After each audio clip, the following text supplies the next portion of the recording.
ونؤمن به ونتوكل عليه ونعوذ بالله من شرور أنفسنا ومن سيئات أعمالنا من يهده الله فلا مضل له ومن يضلله فلا هادي له ونشهد أن لا إله إلا الله وحده لا شريك له ونشهد أن سيدنا وسندنا ومولانا محمدا عبده ورسوله أما بعد فأعوذ بالله من الشيطان الرجيم بسم الله الرحمن الرحيم قل أعوذ برب الفلق من شر ما خلق ومن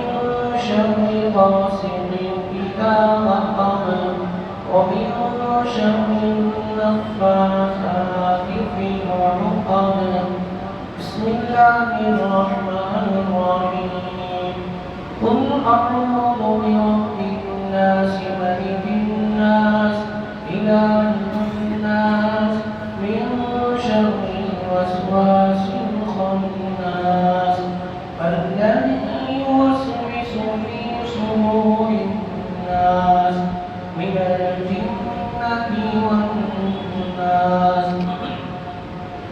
صدق الله مولانا العظيم قال رسول الله صلى الله عليه وسلم لا تحاسدوا أو كما قال عليه الصلاة والسلام رب اشرح لي صدري ويسر لي أمري واحلل عقدة من لساني يفقهوا قولي اللهم صل على محمد وعلى آل محمد في أول كلامنا اللهم صل على محمد وعلى آل محمد في أوسط كلامنا اللهم صل على محمد وعلى آل محمد في آخر كلامنا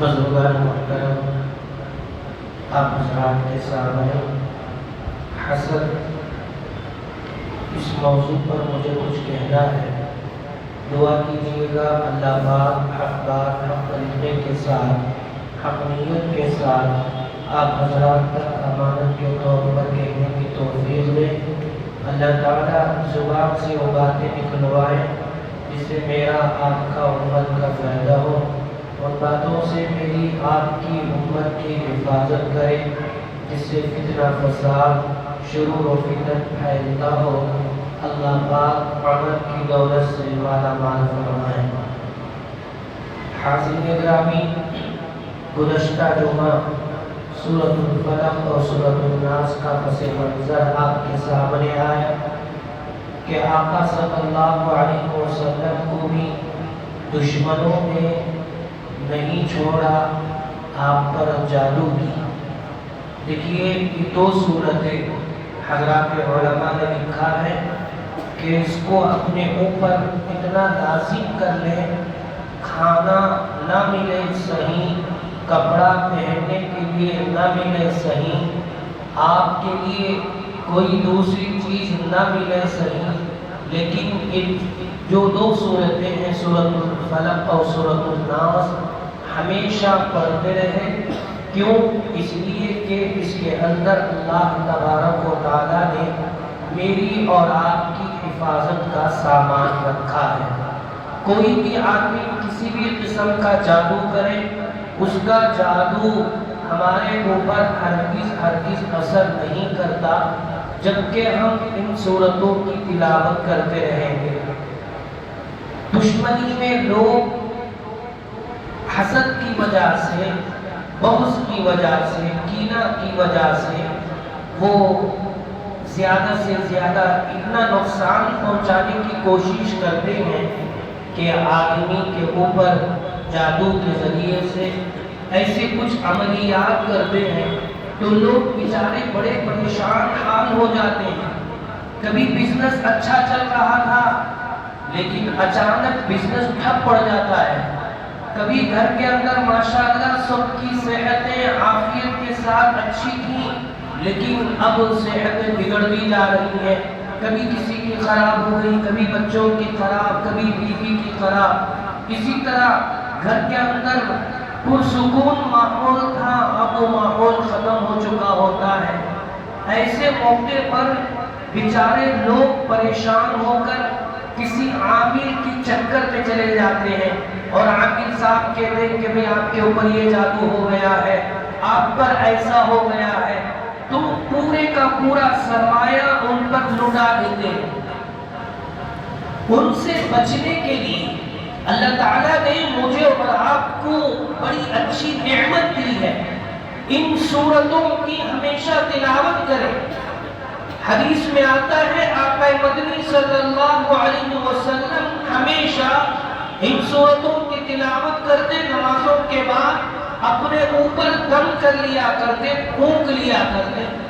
کیونکہ آقا پر جب جادو ہو گیا تھا، یہ دو سورتیں جس کے اندر 11 آیتیں ہیں، کیونکہ جادوگر جب اپنا غلط منتر، بیہودہ منتر پڑھ کر وہ گھانٹی ڈالتا ہے، اور گھانٹی ڈال کر اس کے اندر پھونک مارتا ہے، اور مار کر پھر انسان کو ایسی طرح سے، جیسے پیغمبر علیہ السلام کے بارے میں گزشتہ جمعہ آپ نے سنا، آقا صلی اللہ علیہ وسلم کو ایسا محسوس ہو رہا تھا گویا کہ آپ کو باندھ دیا گیا ہے. تو پھر آپ نے وہ گانٹیاں کھولی تو پھر آپ کو ریلیکس ہوا، آپ کو آرام ملا. تو ایسا ہی بعض لوگ جن کے اوپر جادو ہو جاتا ہے، وہ بیچارے ان کے جسم کے اندر عجیب قسم کی کیفیت ہوتی ہے، چڑچڑاہٹ پن کا آ جانا، اور ہمیشہ غصے کا رہنا، اور ہمیشہ ایک دم غصے کی حالت میں لڑائی جھگڑے پر اتر آنا. کئی چیزیں اس کی علامات علماء نے اپنی اپنی کتابوں میں لکھی ہیں. تو بہتر یہ ہے کہ ہم خود ان سورتوں کو ہر نماز کے بعد اپنے اوپر پڑھ کر دم کر لیں، اپنے بچوں پر پڑھیں، اور اپنے گھر والوں کو اس کی ترغیب دیں. یہ چھوٹی صورتیں دیکھنے کے اعتبار سے، لیکن اس کے اندر بہترین اللہ پاک نے میری اور آپ کی نجات کا، دنیاوی اور اخروی دونوں چیزیں، نجات کا سامان اس کے اندر رکھا ہے.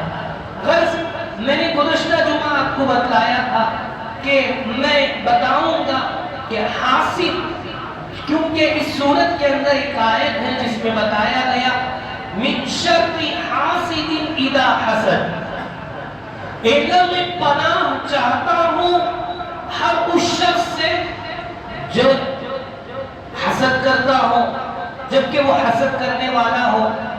حاسد کیا چاہتا ہے؟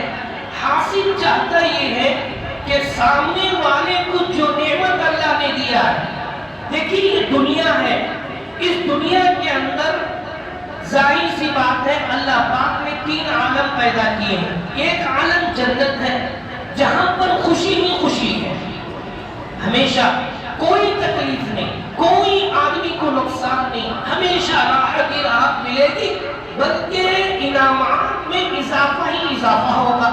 مثلا جنت کا ایک پھل کھاتا ہے آدمی تو اس کا ایک بار اسے منہ کھانا شروع کرتا ہے تو ایک اور مزہ، دوسری مرتبہ کھاتا ہے تو اور مزہ، مزہ بڑھتا ہی جاتا ہے، گھٹتا نہیں. یہ جنت ہے. جہنم دوسرا عالم ہے، اس جہنم کے اندر عذاب ہی عذاب ہے، عذاب بڑھتا ہی بڑھتا جائے گا. آدمی کو عذاب ہوگا، بیچارہ وہاں پانی کی شدت کی بنیاد پر پانی طلب کرے گا، اب اسے خون اور پیپ پلایا جائے گا، جس کی وجہ سے بجائے اس کے پیاس بجھنے کے اور زیادہ اسے ہو جائے گی. تو جہنم میں عذاب بڑھتا ہی جائے گا، تکلیفیں بڑھتی ہی جائیں گی. ایک طرف جنت ہے، یہ ایک عالم ہے جہاں پر انعامات بڑھتے جاتے ہیں، اور ایک طرف جہنم ہے جہاں پر عذابات اور آدمی کو تکلیفیں بڑھتی جاتی ہیں. ان دونوں کو ملا کر یہ دنیا ایک عالم ہے. یہاں کبھی خوشی ہوتی ہے، یہاں کبھی غمی ہوتی ہے، کبھی یہاں اچھا ہوتا ہے، کبھی یہاں برا ہوتا ہے، کبھی کبھی ایسا ہوتا ہے آدمی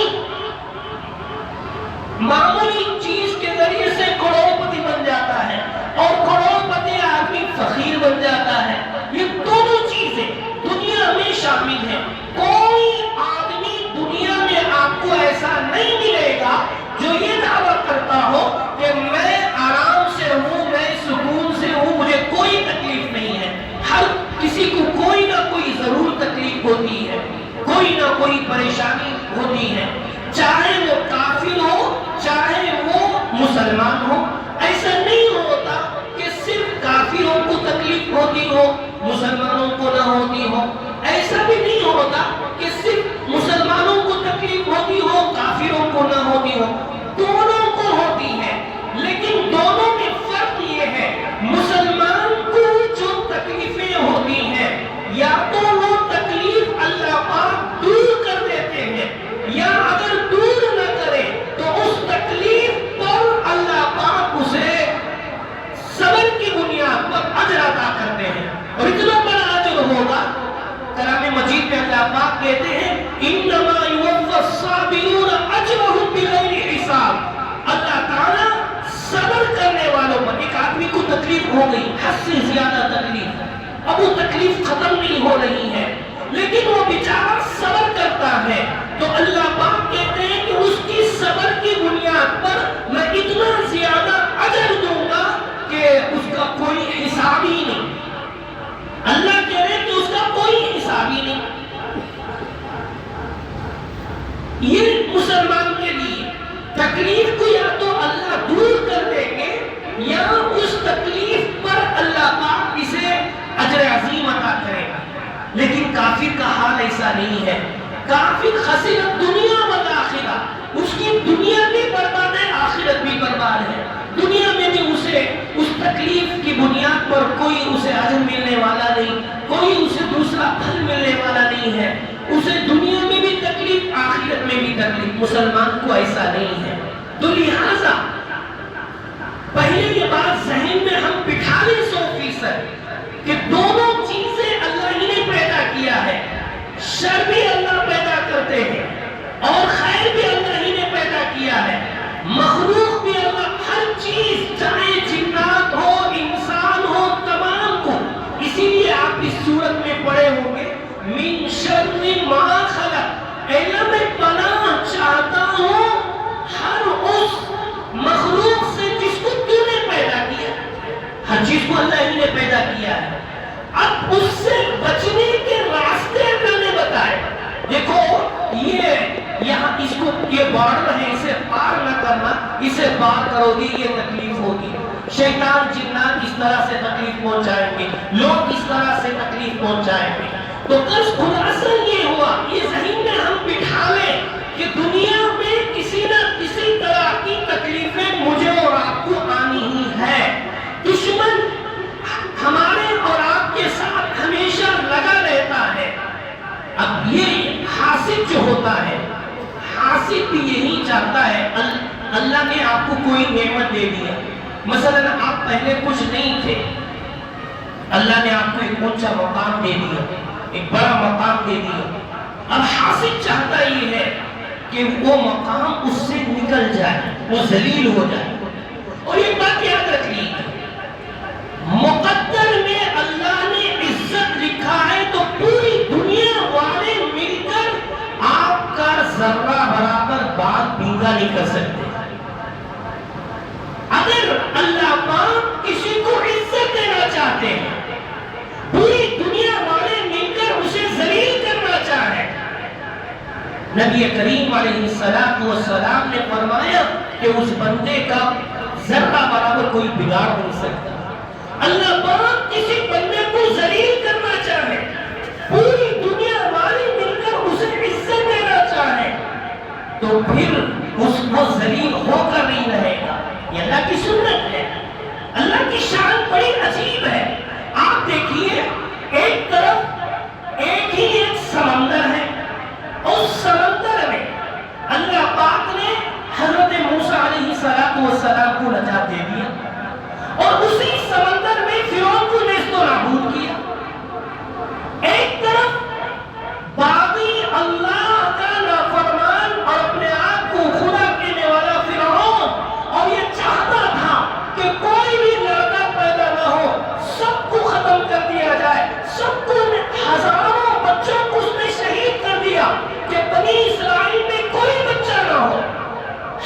وجہ سے.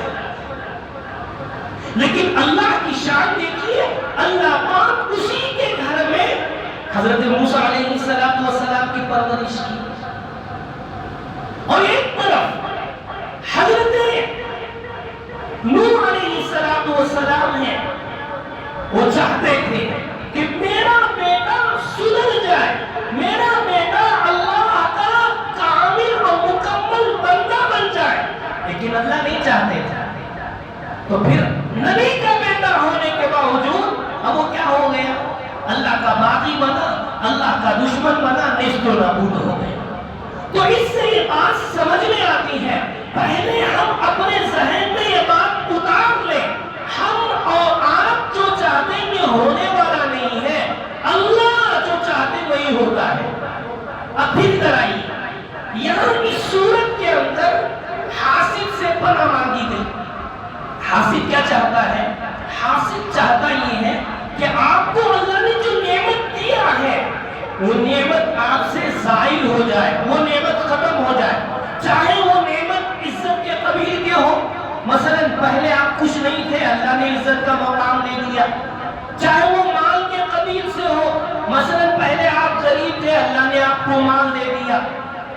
وہ علم کے قبیل سے ہو، پہلے آپ کو کچھ نہیں آتا تھا، اللہ نے ایسا علم دیا کہ آپ اونچے مقام پر چلے گئے.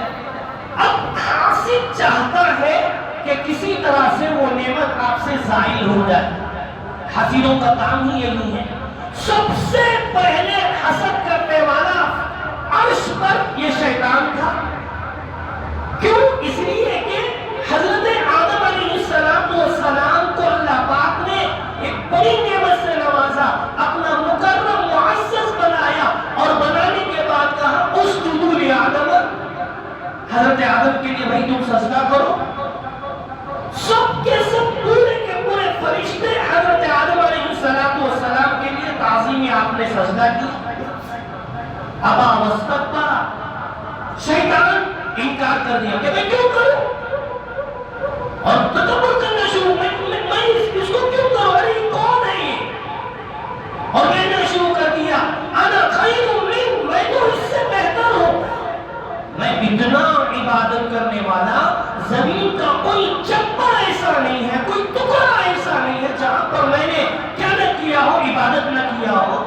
یہ فرشتے میرے پاس پڑھنے والے ہیں، میں ان کا استاد ہوں. علم میں بھی زیادتی، طاقت کا بھی قدر تھا کہ یہ اللہ پاک نے اس شیطان کو سپہ سالار بنایا تھا کہ اس نے سب سے پہلے انسانوں سے پہلے جنات دنیا میں بسر کیا کرتے تھے، اور جو شریف قسم کے جنات تھے ان سب کو اس نے ختم کیا تھا. ایک تو طاقت کا بھی پاور تھا، اس وجہ سے اس نے سب سے پہلے آسمان پر اس نے تکبر کیا اور اس نے حسد کیا حضرت آدم علیہ السلام کے لیے. زمین پر سب سے پہلا حسد کرنے والا یہ حضرت آدم علیہ السلام کا بیٹا قابیل تھا، جس نے زمین پر سب سے پہلے حسد کیا. ہوا یہ تھا، حابیل اور قابیل دونوں حضرت آدم علیہ السلام کے بیٹے ہیں. اب ان کے زمانے میں رشتے کا ایسا یہ ہوتا تھا کہ اب یہ دونوں بیٹے ہیں، اب ان کے ساتھ جو بیٹی ہوتی تھی، مثلا لڑکا پیدا ہوا، لڑکی کے بعد فوراً اس کے ساتھ میں لڑکی ہوئی، تو یہ لڑکا اور یہ لڑکی کی نکاح نہیں ہوگا، بلکہ دوسرے وقت میں جو ایک ہی وقت میں لڑکا اور لڑکی پیدا ہوئے ہیں، اس لڑکے کا اس لڑکی کے ساتھ، اس لڑکی کا اس لڑکے کے ساتھ نکاح ہوتا تھا اس زمانے میں. اتفاقاً قابیل کے ساتھ جو لڑکی پیدا ہوئی بڑی خوبصورت تھی، اور حابیل کے ساتھ جو لڑکی پیدا ہوئی وہ دیکھنے کے اعتبار سے بھلی نہیں تھی، خوبصورت نہیں تھی. قابیل نے کہا کہ نہیں، میرے ساتھ جو لڑکی پیدا ہوئی ہے میں اسی سے نکاح کروں گا. ان کی شریعت میں یہ جائز نہیں تھا، جیسے ہماری شریعت کے اندر اپنی سگی بہن سے نکاح جائز نہیں ہے، حرام ہے، اس طرح ان کی شریعت میں ایک ساتھ جو اولاد پیدا ہوتی ہے ان کا آپس میں رشتہ نہیں ہوتا، نکاح نہیں ہوتا. تو قابیل مانا نہیں حضرت آدم علیہ السلام کی بات. اب اس نے ضد میں آ کر حابیل کے ساتھ حسد میں آ کر اب اس نے حضرت حابیل کو شہید کر دیا. تو سب سے پہلے زمین پر حسد کرنے والا یہ قابیل تھا جس نے زمین پر حسد کیا, اور پھر آسمان پر جس نے سب سے پہلے حسد کیا وہ شیطان تھا.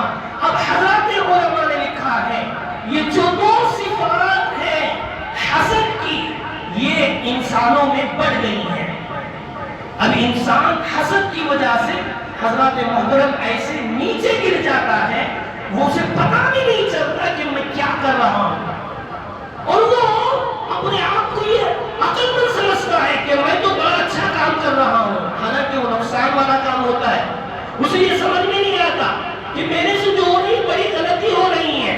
یاد رکھیے گا اللہ پاک حاسد کی عقل پر پٹی باندھ دیتے ہیں. حاسد کو بات سمجھ میں نہیں آتی. وہ جیسے ایک ہوتا ہے جسے ایک بیماری ہوتی ہے ارقان کی بیماری. ارقان کی بیماری والے کو ہر چیز کیا لگتی ہے, پوری کی پوری پیلی نظر آتی ہے. ایسے ہی حاسد جو ہوتا ہے یہ حسد کرنے والا ہمیشہ آپ دیکھ لیجئے گا اس کے دماغ میں آپ اس سے جو بھی بات کیجئے وہ اس کے خلاف ہی بات کرے گا. آپ جو بھی پیش کیجئے اس کا الٹا ہی بولے گا. کیوں؟ اس لیے کہ وہ نہیں اپنے آپ کو جیسے آپ کی موٹی زبان میں دیر ہوشیار کہتے ہیں, اور یہ ایسے پھنستا ہے لوگوں کے سامنے, ایسے ذلیل ہوتا ہے. یہ ذلیل ہونے پر بھی اس کو احساس بھی کہ میں لوگوں کے سامنے ذلیل ہو چکا ہوں. تو ان حاسدوں سے بچنے کے لیے اللہ نے, میں نے گزشتہ جمعہ کی یہ بات بتائی تھی, دیکھیے بدلہ لینے کی شریعت میں بالکل اجازت ہے. اللہ پاک ان سے محبت کرتے ہیں جو لوگ اگر آپ کے اوپر حسد کر رہے ہیں تو شریعت نے آپ کو راستہ بتلایا کہ بھائی تم ان کے حسد سے بچنے کے لیے, ان کے نقصان سے بچنے کے لیے ان سورتوں کی تلاوت کرو روزانہ ہر نماز کے بعد. یہ چھوٹی چھوٹی سورتیں ہیں لیکن بڑی کامل اور بڑی ہی محترم سورتیں ہیں, بڑی عظمت والی سورتیں. اس کے اندر دنیا کے نفع کے لیے بھی اور اخروی نفع بھی بتایا گیا. دنیا سے نقصان, جو لوگ نقصان پہنچانا چاہتے ہیں اس سے بھی بچایا گیا, اخروی نقصان سے بھی بچایا گیا. اس سورت کو ہم تعظیماً ہمیشہ, چھوٹی سورتیں. دیکھیے آج جو دشمنیاں بڑھ رہی ہیں, آپسی دشمنیاں ہوں یا خاندانی دشمنیاں ہوں یا گھریلو دشمنیاں ہوں, اس کی اصل وجہ یہی ہے, یہ حسد ہے. اسی لیے کلام مجید میں اس سے پناہ مانگا گیا من شر حاسد اذا حسد.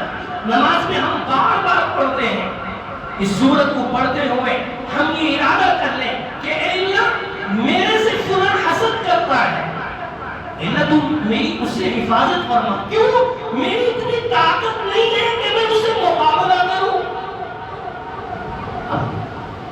ظاہر سی بات ہے مد مقابل اگر وہ سامنے آئے تو آپ اس سے چاہے وہ ایک مارے گا تو آپ دو مار سکتے ہیں, وہ دو مارے گا تو آپ تین مار سکتے ہیں.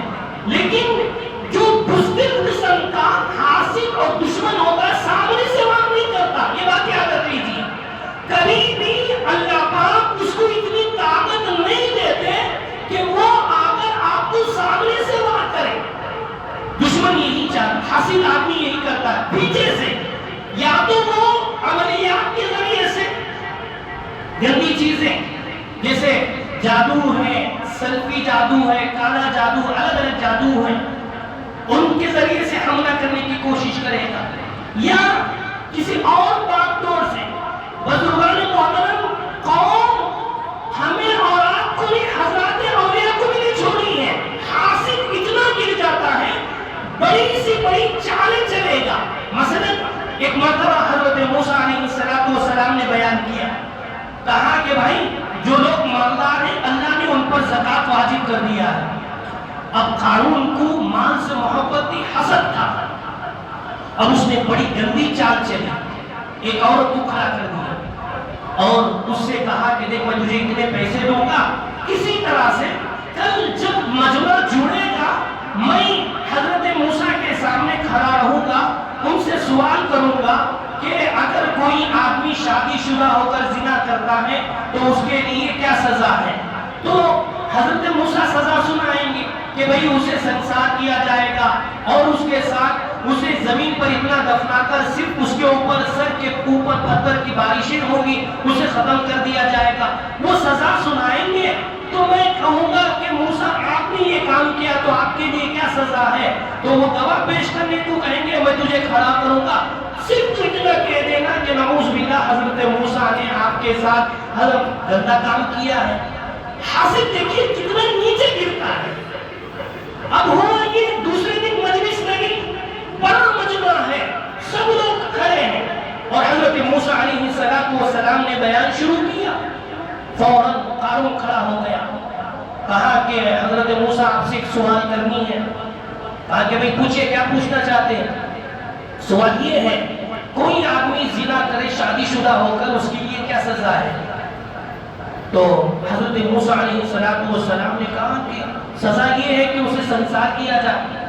تو یہ حاصل جو تھا کیونکہ پہلے ہی سے پلاننگ کر آیا ہے، اب یہ فوراً کہہ دیا کہ اگر آپ نے یہ کیا ہو تو آپ کے لیے کیا ہے؟ تو فوراً حضرت موسیٰ علیہ السلام اللہ کی طرف متوجہ ہوئے اور کہنے لگے بھائی اگر میں نے بھی کیا ہو تو گواہ پیش کرو۔ تو بڑے مجمع میں قارون نے پہلے ہی سے جس عورت کو تیار کیا تھا اب وہ عورت کھڑی ہو گئی۔ جیسے ہی حضرت موسیٰ کے نورانی چہرے کو دیکھنا تھا وہ عورت بول پڑی کہ اے موسیٰ آپ نے یہ گندا کام نہیں کیا، اس ملعون قسم کے انسان نے مجھے ابھارا تھا کہ میں آپ کے پاس غلط فیصلہ اور غلط آپ کے حق میں بیان دوں، آپ نے یہ کام نہیں کیا۔ تو مجھے یہ بتانا ہے جب قوم نبیوں کو نہیں چھوڑتی تو میں اور آپ کس کھیت کے ہوں گے؟ حاصلوں سے پریشان ہونے کی بالکل ضرورت نہیں، ان صورتوں کو بار بار پڑھیے گا، ان صورتوں کو پڑھ کر پانی میں دم کر کر پیچھئے گا۔ دیکھیے حاصل جتنی بھی چالیں چل لیں وہ آپ کو کتنا بھی نقصان پہنچانا چاہے لیکن اللہ نہ چاہے بزرگان محترم ہمارا بال بینگا نہیں ہو سکتا۔ میں نے ابھی کہا جب پیغمبروں کو نہیں چھوڑا ہے تو میں اور آپ کس کھیت کے حضرت اولیاء کو نہیں چھوڑا۔ ایک مرتبہ امام اعظم ابو حنیفہ رحمۃ اللہ علیہ ہم سب کے وہ امام ہیں، ہم سب جن کی ابتدا کرتے ہیں، حضرت امام اعظم ابو حنیفہ رحمۃ اللہ علیہ کا علم اور آپ بہت ہی آپ کا نام مشہور ہو چکا، آپ مقبول تھے لوگوں میں، تو حاسدین نے آپ کو لوگوں کے سامنے زیر کرنے کے لیے، آپ کی بے عزتی کرنے کے لیے بڑی عجیب قسم کی چال چلی، اسی طرح کی چال جیسے قارون نے چلی تھی ایسے ہی چال چلی۔ وقت ہو رہا ہے مجھے آپ کو صرف اتنا سمجھانا ہے ہم حاسد کیا کر رہا ہے اس کا ڈیفینس میں جا کر جواب دینے کی ضرورت نہیں ہے، اس کو اللہ کے حوالے کر دیں۔ ہم اپنا بچاؤ کا سامنا نہیں کیا کریں، ہم کیسے بچیں گے؟ یاد رکھیے گا کبھی کبھی ہم لوگ خوشی میں آ کر مثلا آج پیپر زیادہ ہو گیا، زیادہ ہوتے ہی ہم آ کر بولنا شروع کر دیتے ہیں آج بہت اچھا ہو گیا۔ اب سننے والا ہاں کہہ دیا، اگر اس نے ماشاءاللہ نہیں کہا یاد رکھیے گا آپ کے بزنس پر پورے کا پورا بزنس ستیاناش ہو جائے گا۔ کیوں؟ اس لیے کہ اس نے ماشاءاللہ نہیں کہا ہے۔ اور اسی طرح کبھی آپ کی بیوی آپ کی بہت زیادہ اطاعت کرتی ہے، آپ لوگوں کے سامنے آ کر بولنا شروع کرتی ہے کہ میری بیوی میری اتنی فرما بردار ہے، میرے بغیر وہ کچھ نہیں کرتی، ایسے ویسے اس کی تعریف کرنے لگے۔ اب سامنے والا جو حاصل ہوتا ہے اب وہ ایک عجیب قسم سے، کیونکہ نبی کریم علیہ السلام نے فرمایا العین حق، نظر یہ حق ہے، وہ نظر پتھر کو بھی پھوڑ دیتی ہے، اس لیے اپنی جو چیزیں ہیں وہ سامنے بیان نہ کریں، ان کو نہ بولیں۔ آپ جتنا کماتے ہو اللہ آپ کو برکت دے، آپ کے گھر میں جو چل رہا اللہ آپ کو برکت، اس کا اظہار نہ کریں۔ کیوں؟ اس لیے کہ آپ کو پتا نہیں آپ کیا سمجھتے ہیں، سب آپ کے دوست ہیں، بھئی پیشانی پر تو لکھا ہوا نہیں ہوتا یہ آپ کا دوست ہے یا آپ کا دشمن، کہاں لکھا ہوا ہوتا ہے؟ اس لیے آج کے دور میں بالخصوص اپنے آپ کو بچنے کی کوشش کریں ان عملیات سے، ان گندی چیزوں سے، اور اسی طرح ان حاسدین سے۔ ان صورتوں کی تلاوت کریں، نمازوں کے بعد پڑھ کر اپنے اوپر دم کر لیں، یا پانی میں پڑھ کر پھونک مار کر اس پانی کو پی لیں اور اپنے بچوں کو پلائیں۔ دعا کیجئے گا اللہ پاک ہم سب کو حاسدین کے حسد سے بچائے۔